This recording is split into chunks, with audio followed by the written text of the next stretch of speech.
আকাশের উপর থালার মতন চাঁদ। অক্টোবর এসেছে বিরাট জ্যোৎস্না নিয়ে। ঠান্ডা ঠান্ডা বাতাসে শরীরের ক্লান্তিটাও খানিক বিশ্রামে গেল। কয়েকদিন পর তো আবার শীত আসবে। শীতকাল চিত্রার বেশ প্রিয়। কেমন মিষ্টি অলসতায় কাটে। চিত্রা আবার বেশ অলসতা প্রিয়। দুজনের নিশ্চুপ ভাবনার মাঝে রিকশা এসে থেমেছে চিত্রাদের গলির মুখে। চিত্রা ঝটপট বাহার ভাই টাকা বের করার আগেই নিজেই রিকশা ভাড়া দিয়ে দিল। তা দেখে বাহার ভাই কিঞ্চিৎ হাসল। পকেট থেকে সিগারেট বের করে তার দুঠোঁটের ভাঁজে চেপে লাইটার জ্বালাতে জ্বালাতে বলল, বেশ চালাক হচ্ছ যে। বাহারের বাক্যের মাঝে মানে চিত্রা ঠিক বোধগম্য হলো। মুচকি হেসে সে বলল, আপনার সাথে থাকি আর চালাক হব না? তা বেশ ভালো, চালাক হতে ক্ষতি কি? তবে চিন্তা নেই, চাকরি পেলে তোমার রিক্সা ভাড়ার দায়িত্বটা আমি নিজের কাঁধে না হয় নিয়ে নেব। আপনি চাকরি করবেন?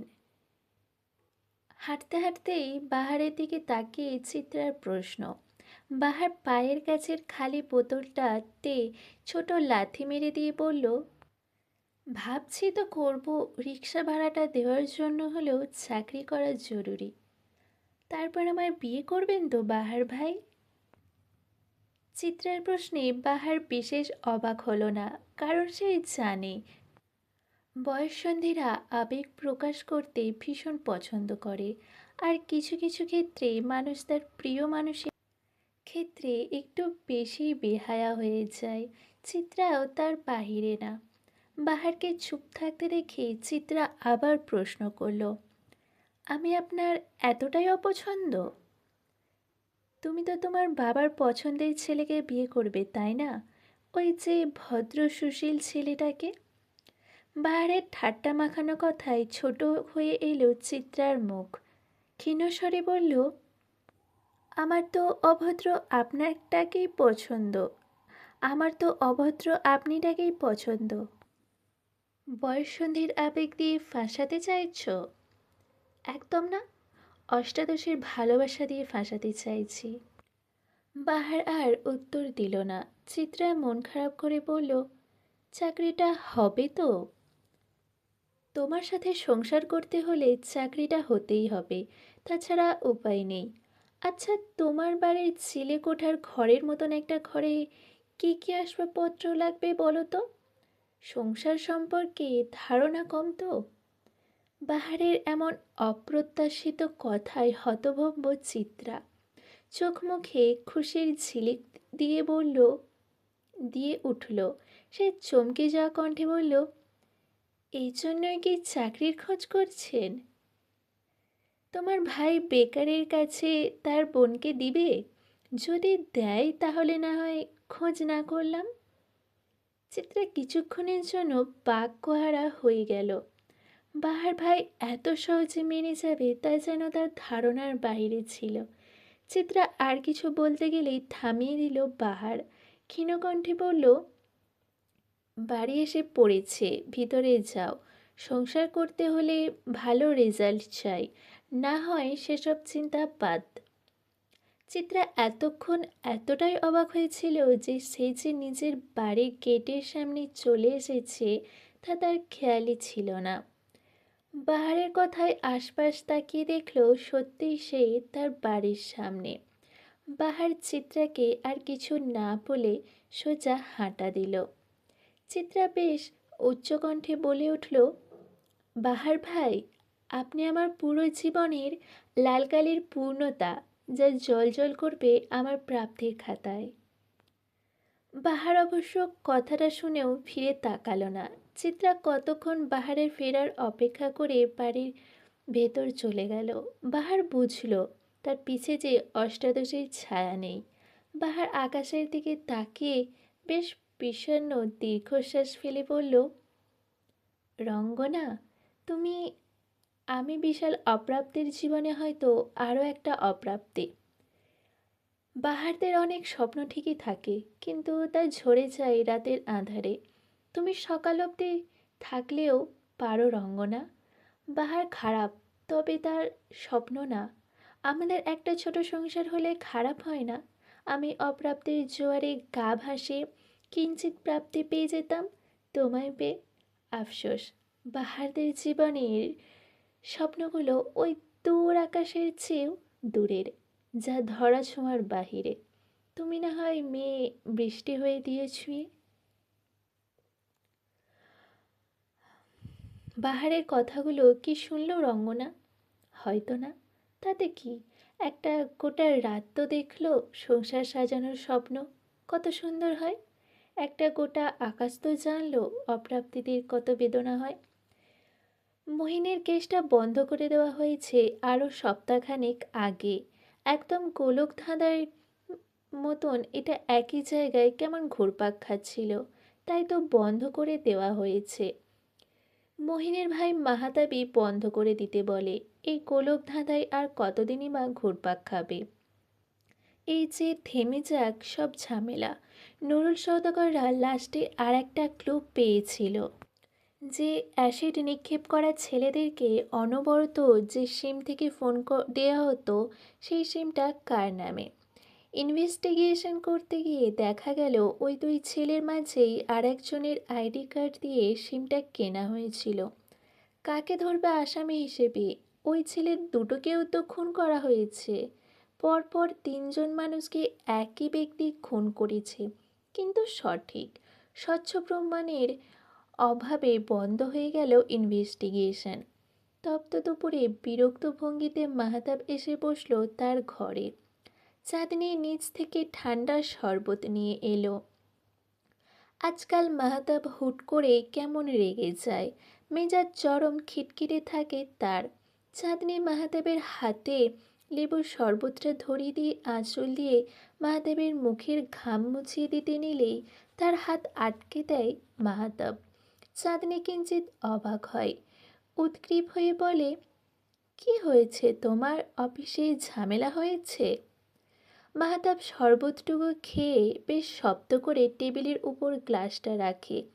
তপ্ত শ্বাস ফেলে কর্কশ মেজাজে বলে, চাকরিটা চলে গিয়েছে। চাঁদনি বেশ অবাক হলো। মাহতাব সবসময়ই বেশ কর্মঠ লোক, তার চাকরি যাওয়ার তো কথা না।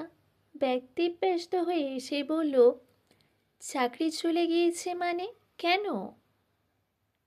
মানুষ কি একজনের ভালো আরেকজনের সহ্য করতে পারে? পারে না। যেমন তোমার মা পারেনি চিত্রার ভালো সহ্য করতে, তেমন অফিসের কিছু মানুষ আমার ভালো সহ্য করতে পারেনি। চিত্রার ঘর ছাড়তে হলো, আর আমার চাকরি। চাঁদনি বেশ অবাক হলো তার স্বামীর কথায়। বেশ শক্ত কণ্ঠে ও বলল, তুমি কিসের সাথে কি মেলাচ্ছ মাহতাব? আমার মা তোমার গুরুজন হয়, সম্মান দিয়ে কথা বলো। যে নিজেই নিজের সম্মান রাখতে পারে না, তাকে আবার কিসের সম্মান দিব? হ্যাঁ, তোমার মা বলে তো, আর সে অন্যায় করে পার পেয়ে যাবে না, তাই না? মাহাদেবের কথায় তুমুল তাচ্ছিল্যের সুর। চাঁদনি হতভম্ব চোখে তাকিয়ে রইল তার স্বামীর দিকে। অবশ হয়ে আসে তার অনুভূতিরা। সে বিধ্বস্ত কণ্ঠে কেবল বলে, মাহাতাব। মাহতাব উত্তর দেয় না, গটগট পায়ে বেরিয়ে যায় ঘর থেকে। চাঁদনি কেবল ফ্যালফ্যাল করে তাকিয়ে সেই দৃশ্য দেখে। বনানীর বিলাসবহুল এক ফ্ল্যাটের ডাইনিং রুমে রাতের খাবারের আয়োজনে বেশ তৃপ্তি নিয়ে আহার করছে ছোট্ট এক সুখী ফ্যামিলি। এই পরিবারটা নওশাদের। মা বাবা আর নওশাদকে নিয়েই তাদের ছোট পরিবার। নওশাদ খেতে খেতে তার মা নওরিন খাতুনের দিকে তাকিয়ে বেশ আয়েশি ভঙ্গিতে বলল, মা, তোমাদের কিছু বলার ছিল। নওরিন খাতুন তখন মাছের কাঁটা বাছায় ব্যস্ত। ছেলের কথায় ছেলের দিকে তাকালে হাস্যোজ্জ্বল মুখ মহিলার। মিষ্টি করে শোধালো, কি কথা? তোমরা আমার বিয়ে নিয়ে উঠে পড়ে লেগেছ, সেই সম্বন্ধেই কথা। নওশাদের বাবা ইলিয়াস খান আবার চিবুতে চিবুতে খাবার চিবুতে চিবুতে বললেন, ও হ্যাঁ, ভালো কথা মনে করেছ। নুরুলদের বাড়ি থেকে তো আর কোনো খবর পেলাম না। আজই না হয় একবার কল দিয়ে জিজ্ঞেস করব। জিজ্ঞেস পরে করো, আগে আমার কথা শোনো বাবা। কি কথা? বাবার প্রশ্নের উত্তর দিয়ে সামান্য সময় নিল নওশাদ। অতঃপর বাবা মায়ের দিকে তাকিয়ে বলল, আমরা সেদিন যখন নুরুল আঙ্কেলের মেয়েকে দেখতে গেলাম, সেখানে গিয়ে আমার পাত্রীকে পছন্দ না হয়ে তার বোনকে পছন্দ হয়ে গিয়েছে। নুরুল আঙ্কেলের ছোট ভাইয়ের মেয়েকে বিয়ে করলে আমি ওকেই করব। নওশাদের কথা শুনতে খাওয়া থামিয়ে দিলেন নওরিন খাতুন। সে বেশ জোরেই বলে উঠলেন, অসম্ভব! অমন খাটো মেয়েকে তোমার কিভাবে পছন্দ হয়? কেমন বোকাশোকা হাবভাব! আমি রাজি না এই প্রস্তাবে। আমি রাজি মা, সেটাই কি যথেষ্ট না?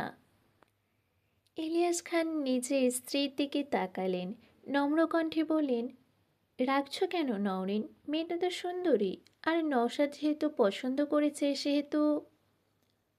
নওরিন খাতুন খাবার টেবিল ছেড়ে উঠে দাঁড়ালেন, মুখে অগাধ গম্ভীরতা ঢেলে বললেন, অসম্ভব মানে অসম্ভব। মেয়েটার মাঝে কোনো সাদামাটা, কেমন সাদামাটা ভাব। কখনোই আমি ওরে মানব না। আমি তো মানছি, তাহলে তোমার সমস্যা কোথায়? নওশাদ খাবার টেবিল থেকে উঠতে উঠতে মায়ের বিপরীতে কথা বলে উঠল। ছোটোখাটো কথা কাটাকাটি এক পর্যায়ে এসে ঘর ছেড়ে বেরিয়ে গেল। বাহিরে তখন তুমুল বৃষ্টি। ইলিয়াস খান বারবার পিছু ডাকলেন ছেলের, অথচ সে একটুও দাঁড়ালো না। ঠান্ডা মানুষ রেগে গেলে এই একটা ঝামেলা। নওরিন খাতুনও ফুঁসতে ফুঁসতে ঘরে গিয়ে দৌড় দিলেন। বৃষ্টির মৌসুম বলে রাতে চিত্রাদের বাসায় খিচুড়ির আয়োজন করা হয়েছে। চেরিকে নিয়ে ওহিও এসেছে ওদের বাসায়। মাহতাব এসেছে। একটা হইচই পড়ে গেছে ছোট ফ্ল্যাটটাতে।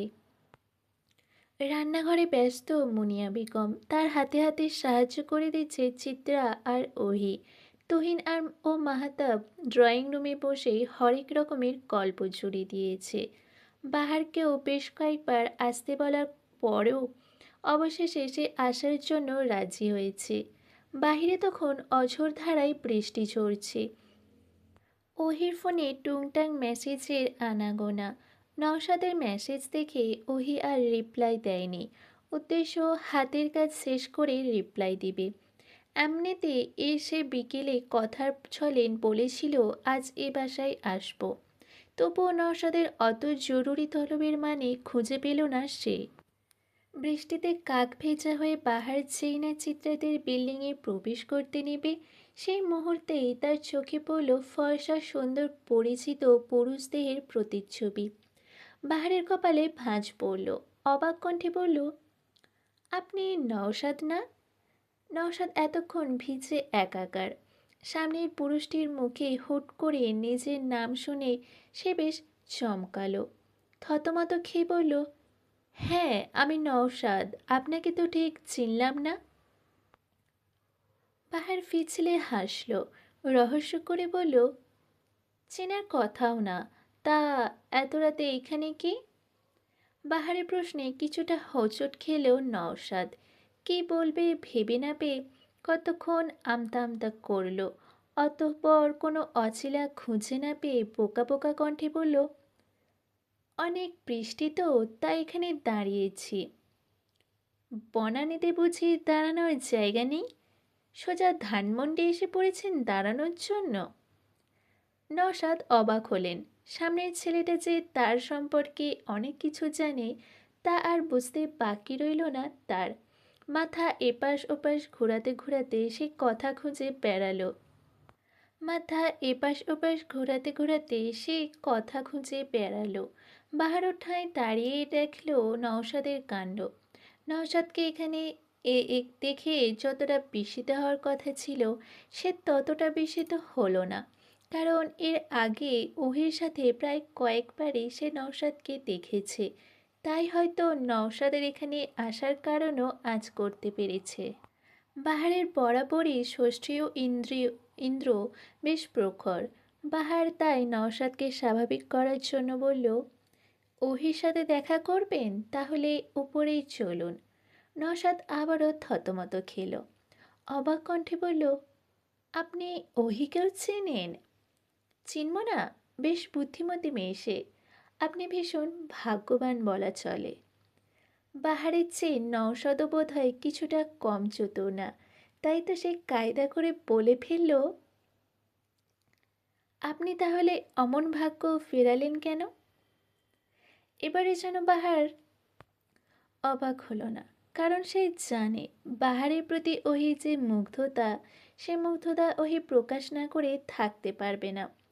আমরা যখন একটা মানুষকে ভালোবাসি তখন চাই মানুষটাকে আগলে রাখতে, গোপনে রাখতে। আর আমরা যখন একটা মানুষের উপর মুগ্ধ হই তখন চাই সেই মুগ্ধতা প্রকাশ্যে আনতে, ছড়িয়ে দিতে আরও একটা মানুষের সামনে। ওহি দুটোই করেছে, ভালোও বেসেছে, মুগ্ধও হয়েছে। তাই সে সব জায়গায় মুগ্ধতা না ছড়ালেও কিছু কিছু জায়গায় ঠিক প্রকাশ করেছে। নওশাদ আন্দাজে ঢিল ছড়ে চুপ করে রইল। ওহির ভাষ্যমতে তার ভালোবাসার মানুষটা কিছুটা অগোছালো, এলোমেলো, গা ছাড়া স্বভাবের, মেপে হাসে, ঠাট্টাও করতে জানে। আর সামনের পুরুষটির কাছে সেই সব গুণই বিদ্যমান। ঢিলটা যে খুব ভুল দিকে ছুঁড়েনি তা বুঝতে বাকি রইল না নওশাদের। তন্মধ্যে পাহাড়ের হাহা হাসি ভেসে এলো। হাসতে হাসতে সে বলল, ভাগ্যের সাথে মানানসই না হলে যত ভালো জিনিসই আসুক, ভাগ্য তা গ্রহণ করে না।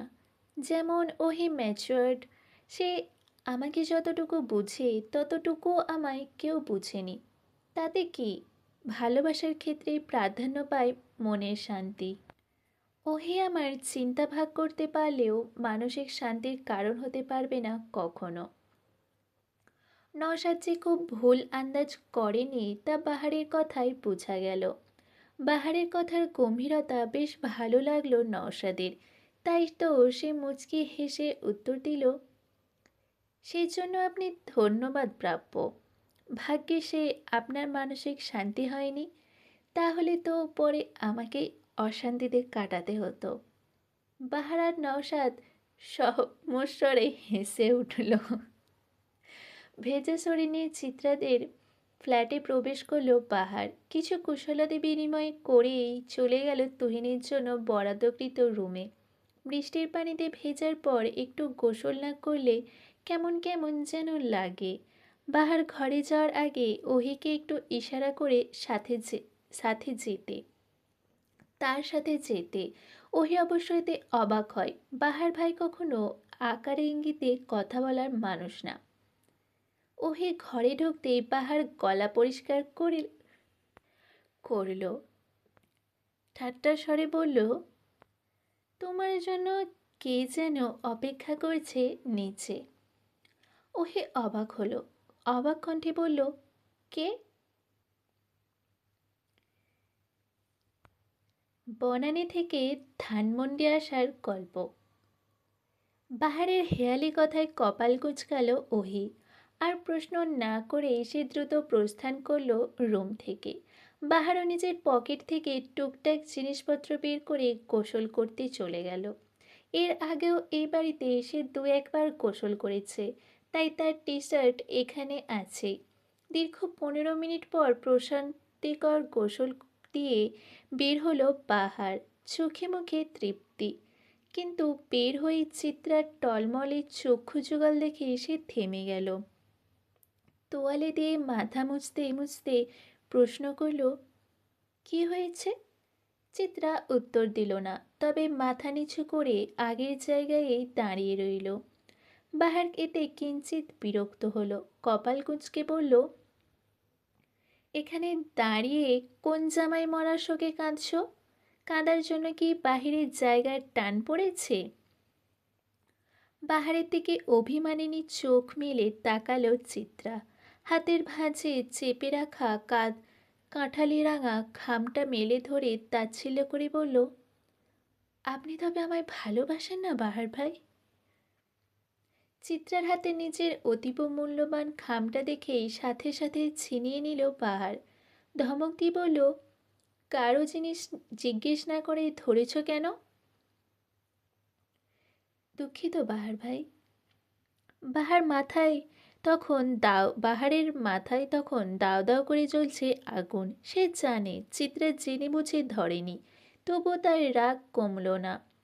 চিত্রা কেবল এই অপরিচিত বাহার ভাইকে দেখল, যার খামের মাঝে ছিল ভালোবাসার বার্তাসহ চিঠি, আর একটা নূপুর, আর চোখে ক্রোধ। তুমুল বৃষ্টির ছাঁটে বিরক্ত ওহি, আর কিছু অপ্রয়োজনীয় মিথ্যে অজুহাতে বাহিরে এসে নওশাদের দেখা পাওয়ার পর হতভম্ব সে। লোকটার ফর্সা ফর্সা মুখ কেমন লাল হয়ে গিয়েছে, অনেকক্ষণ যাবৎ হয়তো ভিজছে। ওহি দ্রুত গিয়ে নওশাদের মাথার উপর ছাতা ধরল। বৃষ্টির অবাধ্যতায় কতখানি ভিজেও গেল সে। বিরক্ত এবং অবাক কণ্ঠে সে প্রশ্ন করল, আপনি এখানে কি করছেন? ঠান্ডায় নওশাদের নাক মুখ বসে যাওয়ার উপক্রম, তবুও অনেক কষ্টে বলল, আপনাকে দেখতে এসেছি। আপনি আমাকে দেখতে বনানী থেকে ধানমন্ডি এসেছেন? বনানী থেকে ধানমন্ডির দূরত্ব জানেন তো? আপনি বনানী থেকে ধানমন্ডির দূরত্ব দেখছেন, অথচ আমার ভালোবাসার গুরুত্ব দেখছেন না। এ কেমন অবিচার আপনার? দয়া করে না হয় একটু দয়া করুন, আমায় নিয়ে ভাবুন, আমায় একটু না হয় ভালোবাসুন। নওশাদের কণ্ঠে তুমুল আকুলতা। ওহি বিরক্ত হলো। এমন পাগলামো কিংবা বাচ্চামো তার কখনোই পছন্দ না। তবুও লোকটা এসব করছে। ওহিকে চুপ থাকতে দেখে কথা বলল নওশাদ। আকুতি করে বলল, আমার প্রতি কি আপনার একটুও মায়া হয় না? প্রশ্নের জবাবে ওহির কাট কাট উত্তর। নওশাদ তত্ত্ব শ্বাস ফেলল, ভারী গলায় বলল, তাহলে এখনই এখান থেকে চলে যান। আমার ভালোবাসার প্রতি যার দয়া নেই, তার যেন আমার প্রতিও কোনো করুণা না হয়। নওশাদের কথার এই আকাশ পাতাল পরিবর্তনে প্রায় থতমত খেয়ে গেল ওহি। স্তম্ভিত হয়ে বলল, কি করেছেন? টিনেজারদের মতন আচরণ করবেন না। ভালোবাসার আচরণের পার্থক্য আছে নাকি? ভালোবাসা পাওয়ার জন্য আমি গম্ভীর কিংবা টিনেজারও হতে রাজি। আমার সব পছন্দ না কিন্তু। তাহলে চলুন বিয়ে করি। নওশাদের হঠাৎ এমন প্রস্তাবে ওহি কিংকর্তব্য বিমূঢ়। কথা বলার ভাষা খুঁজে পেল না। কেমন হতভম্ব চোখে তাকিয়ে রইল। অদ্ভুত কণ্ঠে বলল, কি? চলুন না বিয়ে করে ফেলি। ওহি গোল গোল চোখে তাকিয়ে রইল। এই মুহূর্তে নওশাদ ফাজলামো করছে বলে তো মনে হয় না, কিন্তু কথাটা যে সত্যি সত্যি বলছে তাও বিশ্বাস হচ্ছে না। বনানী থেকে এই রাতে ছুটে এসেছে কি কেবল এই কথাটা বলার জন্য? এত পাগলাটে চিন্তা। ওহি তপ্ত শ্বাস ফেলল, শীতল কণ্ঠে বলল, যেখান থেকে আসছেন সেখানে ফিরে যান। এসব করে আমার মনে বিরক্তির সৃষ্টি করেছেন, তাছাড়া আর কিছুই না। কোথায় ফিরে যাওয়ার কথা বলছেন? যেখান থেকে এসেছি সেখানে ফিরে যেতে হলেও আমার আপনাকেই চাই। আমাকে চান? কেন চাইবেন? ভালো লাগে বলে? না, ভালোবাসি বলে। নওশাদের সহজ স্বাভাবিক উত্তরে ওহির তেজের ভাটা পড়ল। হাল ছেড়ে দেওয়া ভাবে বলল, আচ্ছা মানলাম ভালোবাসেন বলে, তা ভালোবাসলেই কি পেতে হবে এমন কোনো কথা আছে? ইতিহাসে এমন কতই তো হয়েছে যে তুমুল ভালোবাসার পরও একজন আর একজনকে পায়নি। তাহলে আপনারই কেন পেতে হবে? ইতিহাসে বিচ্ছেদ ছিল বলে আমিও অপ্রাপ্তি রাখবো, তা ভাবছেন কেন? বারবার ইতিহাসের পুনরাবৃত্তি ঘটাতে হবে তারও তো কোনো মানে নেই। ইতিহাস যারা রটেছে তারাও মানুষ, তারা না হয় রটেছে অপ্রাপ্তির ইতিহাস, আমরা না হয় রটবো প্রাপ্তিরটা। আমায় পেয়ে কি আর এমন হবে বলুন? আমায় পেয়ে কি আর এমন হবে বলুন? আমাকে এখন হয়তো ভালো লাগছে, কিন্তু একসাথে সংসার করার পর আর নাও ভালো লাগতে পারে। আপনাকে পেলে তেমন কিছুই হবে না। কেবল পাওয়া না পাওয়ার এই পৃথিবীতে আপনাকে পেয়ে গেলে আমার সব পাওয়া হয়ে যাবে। এমন একটা অনুভূতি মাখানো কথা শোনার পর আর কথা খুঁজে পেল না ওহি।